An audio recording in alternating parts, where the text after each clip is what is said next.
What's going on, folks, and welcome back to the Duck Roost Podcast. I'm your host, Alan O'Brien, and per usual, I have got my co-host with me, my oldest son, Cade O'Brien. What's going on, Cade? Nothing. We got a couple little topics for you guys tonight. We're going to start off with scouting. We have a couple of things we're going to talk about. But for most of y'all know we're preparing for a duck trip. We got one coming up here in about 2 weeks. I think it's like 12 or 13 days, I counted. So 2 weeks roughly, and we're going to be hitting the road. So we're going to talk about scouting and how we scout when we're on the road, because we're in unfamiliar locations. Even though the place we're going this trip, we've been there before, we have a general idea of where everything is, but we still have to scout to see where the birds are favoring. Yeah. So what is your favorite part about scouting? Probably getting to look at new marshes. Yeah, getting to look at new marshes. Yeah. I'm the same way, because the place we're going this year, there is a new marsh. We saw it on the state website, so I'm kind of looking forward to seeing what it's like and what all it's about. But you know what I like the most about scouting is the feeling I get when I find them. You know what I'm saying? Like, I get fired up even when I just see, because we're from Alabama, so we don't have, big bird numbers here. Yeah. But so when we go somewhere and we pull up at a marsh or walk out to a hole, whatever it may be, and we got binoculars and we're looking, if I see just, a 6-pack out there, I'm like, yes, I'm just automatically pumped, because we don't have a lot of birds, Yeah. especially if it's greenheads. I'm like, yes, just love it. But that's kind of my favorite part, is just seeing the birds. It's just so exciting, because scouting here, it's just really depressing. Because you know certain places the birds will favor if we have them and if the weather conditions are right. But as far as scouting here, it's really a waste of time. Yeah. I mean, because you just don't see them. We don't have that many, and we don't have good habitat here. So that's really what I like, just going out there, looking at onyx, and we spend a lot of time on onyx. So if y'all don't have onyx and you do a lot of waterfowl hunting, especially out of state, onyx is crucial.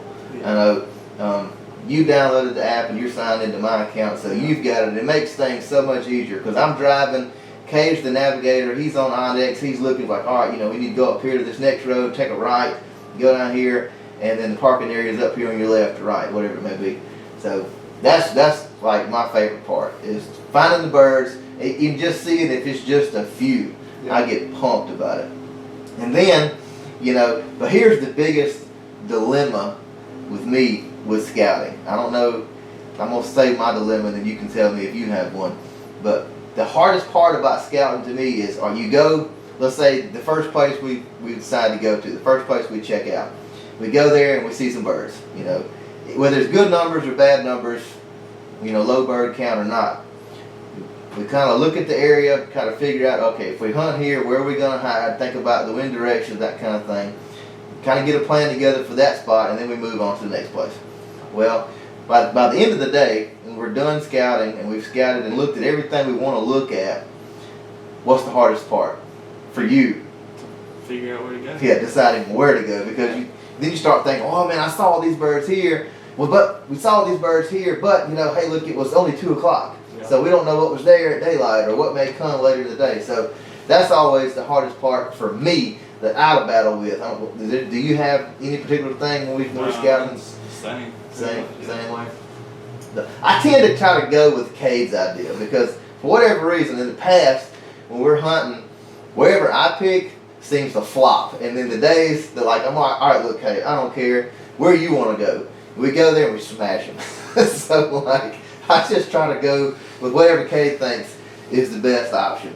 But when it comes to scouting, if you're new to scouting, it's crucial. I mean, you've got to find the spots. You can do that by looking at onyx. The problem with onyx and scouting like public marshes and stuff, at certain wildlife areas and things, the marshes aren't labeled. Yeah. And the satellite image on onyx is summertime, right? So everything's dry. You can't see any water. So you can't tell what's a marsh and what's a field, or, it's hard to tell. Yeah. It's almost impossible, actually. Yeah. So you can go on the state website, and not all of them, but a lot of your state websites, for those particular wildlife areas, they have a map. and they'll have the marshes labeled on that map. And what we do is we got that map and we look at it, and then we kind of find that particular area on Onyx and we mark it, and then sometimes we're right on the money, sometimes we're kind of close, but you know, it helps us with our scouting as far as, you know, knowing what's what and what's not a marsh. But I don't know, man. I'm looking forward to scouting.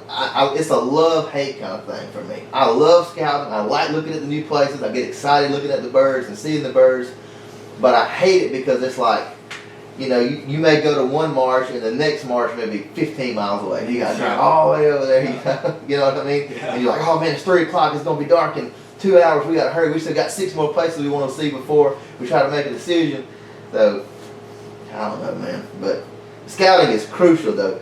But whenever you and I are doing our scouting, is there anything in particular that you're looking for that, you know, maybe in your mind, all right, look, I know Dad's looking at birds. He's thinking about hide, this kind of thing. Is there anything in particular that's on your mind that you're thinking about? Because I know there's been many times we've been scouting and you brought up points like, oh, I didn't even think about that. You know, so is there anything in particular that's on your mind whenever we are scouting?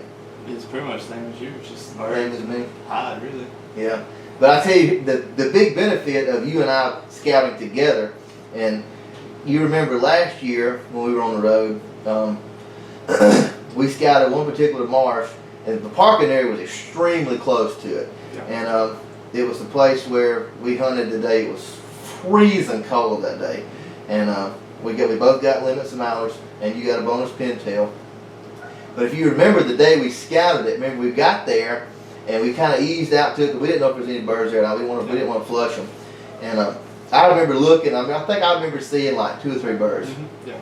And we kind of kept walking and we stopped and we kind of got where we could see the whole marsh. And I'm sitting there looking with my binoculars, and I'm not disappointed because, you know, I saw some birds. Yeah. And then all of a sudden, you're standing over here to my right or my left. I don't remember which side you're on. It doesn't matter. But you were looking. I remember you, like yesterday. You said, "Whoa, whoa, whoa, whoa, whoa, whoa, whoa, whoa, Dad! Look to the right over there by that grass." And it was just, I don't know how many mallard ducks. A lot. A pile of them. I don't know how in the world I didn't see them, but I didn't see them. I never saw them. But so I was like, "Oh my gosh!" You know, never saw all those ducks. Yeah. And then, lo and behold, I don't know if we spooked them, if they all just got up, but they all got up, and then when they got up, then we really saw how many it was, and we was like, I mean, the sky just turned black. We were like, holy smokes.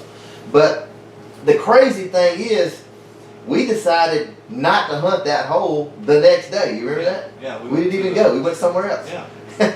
I don't know why we did that. Me either. It was a good call, I think, Yeah. because the day we hit it right. That weather system was moving in. I think we hit it perfect. But you know, you can always look back and coulda, woulda, shoulda. Yeah. But you never know what we could have done had we went back there the next. We could have we could have had 2 banger hunts in the same hole, Yeah. or we could have shot it out, and then the best day of the front could have been a bust. So Yeah. you never really know. But I enjoy scouting. Like I said, it's a love-hate kind of thing for me. I enjoy doing it. I hate all the riding, and then I really hate at the end of the day getting back to the hotel or the cabin wherever we're staying at. And then we got to lay all the cards on the table and decide what we're going to do. Yeah. You know, especially if it's a good weather day. Like the next day is going to be extremely cold. We got a good wind, and you've seen good bird numbers everywhere. And then you're just like, you know, because if you go somewhere and you don't have a good hunt, the whole time you're sitting like, man, we should have went over to such and such. This is what the heck was I thinking? You know, so I don't know. But so with all that being said, take your time, go on your state websites, see if they have a map for the wildlife areas, locate your marshes. Even if it's not a marsh, look at little fingers and cuts off of the main lake or main reservoir, whatever it may be. Target little areas like that. Those ducks are going to tuck back in those coves, stuff like that. So just things to keep in mind when you're doing your scouting, when you're mapping things and marking things on Onyx before you actually go out and look at it. And it's good if you, especially if you have 2 people with you like Cade and I.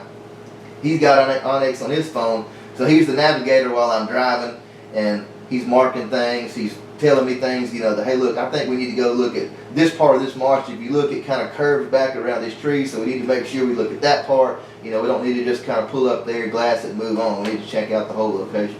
So it's really good to have another pair of eyes with you. And heck, if you had to be with me that day, I don't know if I'd have seen them birds. I mean, I probably would have when they flushed eventually, but you know, if we'd have just eased up there and looked and said, oh, well, you know, it's a 6-pack out here, and then we moved on, we may not even hunted that hole, you know, because we're like, oh, you know, it wasn't holding much. So, but anyway, so with the season approaching for us, our trip coming up, do you have a goal for the season? Like, is it a certain species, a different type of hunt you want to do, anything that you kind of want to try to do this duck season? I would like to get on the dry field. Dry field. Yeah. Ducks or geese? Either. Yeah, I'm kind of the same way. But the hardest thing. Preferably ducks. Yeah, oh yeah, for me too, for sure.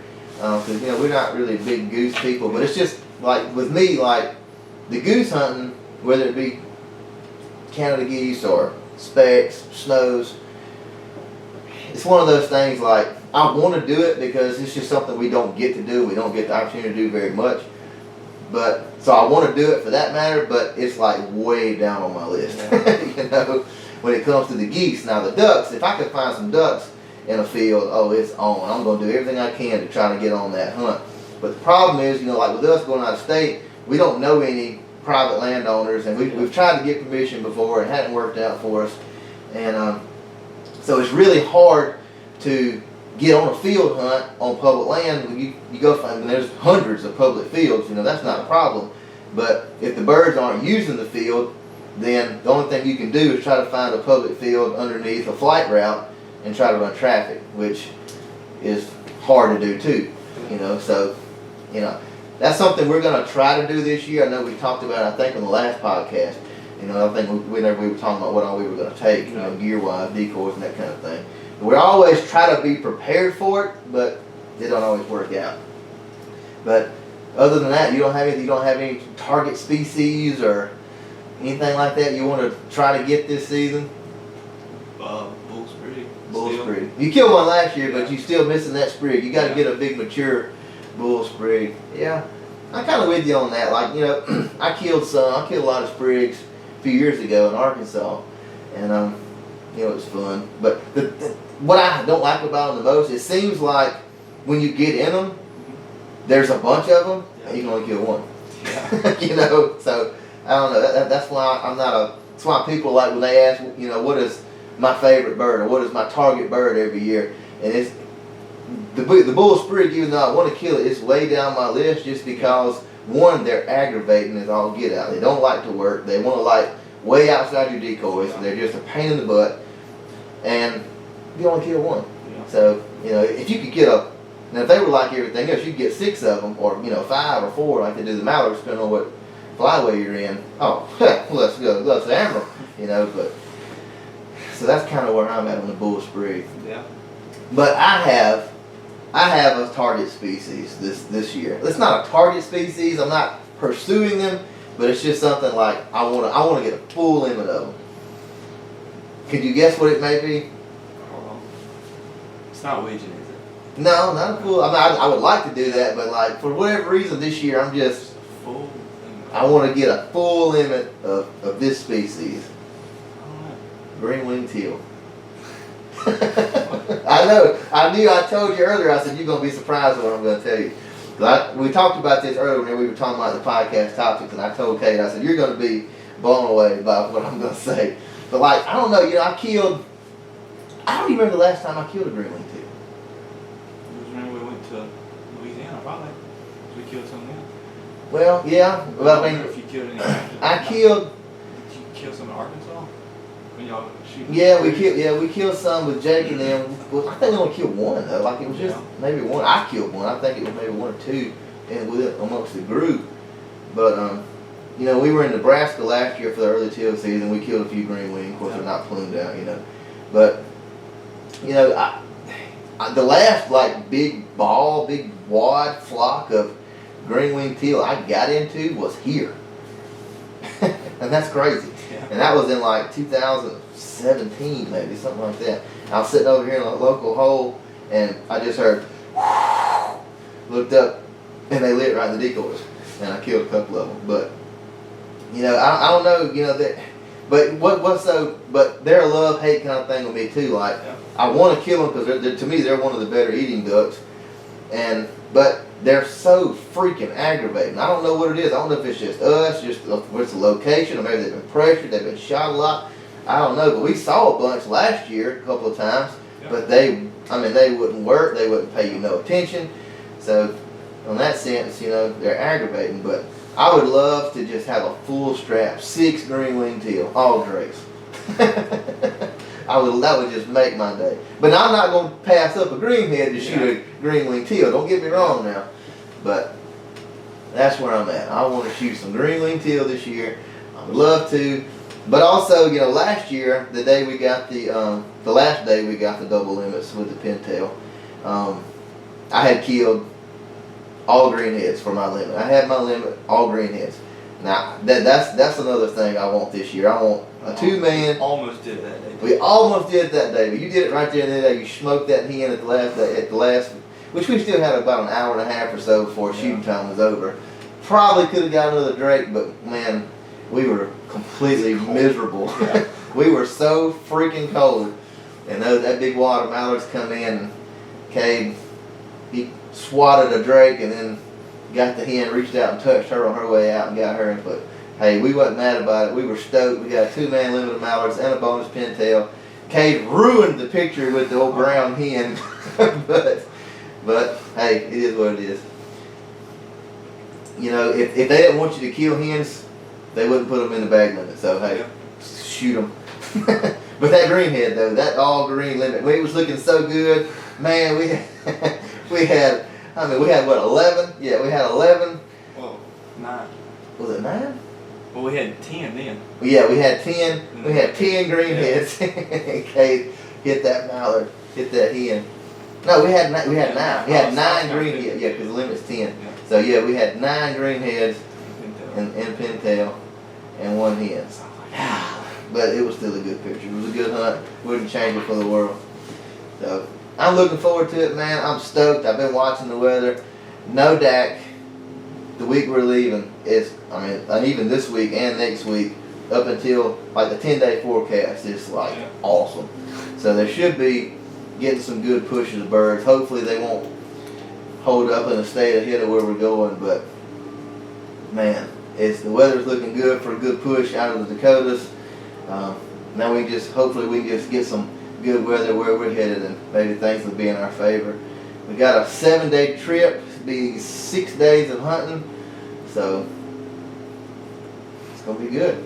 I'm looking forward to it. I can't wait. I'm still tossing around the idea on taking the trailer. I want to take the trailer, but I hate to use that much fuel. But we don't know what we're gonna get into. Early season like that, the specs are migrating a lot through, so it's possible to get on some of that. Remember last year we were hunting there, and remember we were in a marsh, me and you and your buddy Patton, and we had that one speck kind of worked us around. He cupped up one time. I was like, we supposed to kill this duck, he's supposed to come in here. We ain't got a speck decoy out there. And I was calling him with a wood duck call, because I done learned how to manipulate that wood duck call to sound like a speck. So I just knew we were going to smash him that day. Yeah. But oh well, we didn't get him. So we shot a video today for YouTube.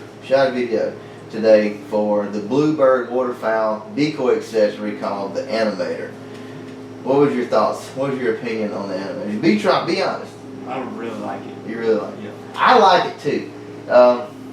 It has. I like the sound that it makes. Yeah. I think that whenever we hunt with it, I had that little paddle that pops the water. I had it sitting right on the surface. I think I'm going to drop it just a little bit lower, where it's a little more in the water, so it gets a little bit harder ripple effect while it's popping. So I think that, one, it's going to make more ripples. Two, I think it'll enhance that sound a little bit better, because it does have a little bit of a mechanical sound the way that camshaft works on the actual wing part of the decoy. So I think, kind of looking at it whenever you were editing the video, I was watching over your shoulder. I was kind of watching how that paddle was popping that water, and I was like, I think it might need to be a little bit deeper, because I was looking at the ripples around it. I think if we drop it a little bit lower, we'll probably get a little harder ripple effect out of it. So we'll see. We got two. We've got one for the Mojo, and we've got one for the Lucky Duck. I don't know what's going on with Lucky Duck. Like, I don't know if the animator slowed it down that much. I don't think so. I don't know. You said when I took the animator off, it looked like it was spinning normal. Yeah. So I don't know. But now that decoy, I've had it. I think it's about 5 years old, maybe getting close to 6. So it's it may be getting to the last leg of its life motor wise. But I just bought a brand new battery for it, so it wouldn't even work the other day. So I replaced the battery and it's working fine now. But it just doesn't. To me, it just doesn't seem as strong as it once was. So I don't know. We'll see. If we get another season out of it, great. If we don't, I'll get another one. But the next one I get is going to have a remote. I want to be able to turn them on and off. So, looking forward to seeing how that thing lasts. Because, be my luck, we're going to put it out there, it's going to be working, and it's going to crap out on us. But if it does, it does. If it don't, it don't. We'll see. And I know another thing I was thinking about whenever you were editing that video earlier, I meant to do it in the video, and I didn't think about it. I meant to take the wings off and let it operate without the wings to see that. Show people, because like a lot of people, if they have some birds working and they flare, or if they come in and they flare right before they stand up to shoot, everybody's like, oh, we got to pull the spinner, Well, now you can just take the wings off and you still got the ripple, you still got the sound coming from the animator. So I kind of wanted to show how you could use it like that, but I didn't even think about it in the video. So if y'all want to check that video out, it drops today at 5:30. I'm not really sure. Well, the podcast will drop in the morning time. So at 5:30 today, the animator video will drop on the Black Belt Waterfowl YouTube channel. So be sure you go and check it out if you want to see the animator in action and see what we're talking about, so you can kind of put 2 and 2 together. I think it's revolutionary, possibly. I think it's really going to add a whole other dimension, a new effect to the spinning wing decoy, other than just the spin and the flash. Yeah. So I think it's, I'm really excited to see how it's going to work out. Also, for y'all that are listening on Spotify, the Duck Roost Podcast is now on YouTube in video form. The first 6 episodes is only audio form. I've just got a picture up there. And but now this is the first video recorded podcast. And it has its own YouTube channel. It's not going to be on the Black Belt Waterfowl channel. So you can go check it out on the Duck Roost Podcast YouTube channel. So I'd appreciate it if you want to check us out in video form. Go check out the YouTube channel, subscribe to the channel, like the podcast. If you have any comments, which is kind of what I like the most about adding the YouTube channel, people can share their opinions on things we talk about on the channel in the comment section. So I'm kind of looking forward to that. People who are listening to us can check us out on YouTube, share their comments, share their thoughts, share their opinions. So really, really looking forward to see how the YouTube channel performs. I don't know how many people like to watch podcasts. I know I do. I watch them when I'm at work. Yeah. But a lot of people prefer the audio form, and some people might want to watch the video form. I posted a poll on Instagram and on YouTube asking people to to share their vote, their opinion, and everybody wanted to see it video. So here it is, first official YouTube video of the Duck Roost Podcast is on the Duck Roost Podcast channel. Go hit the subscribe button. Make sure you tap the notification bell so you get notified when it drops.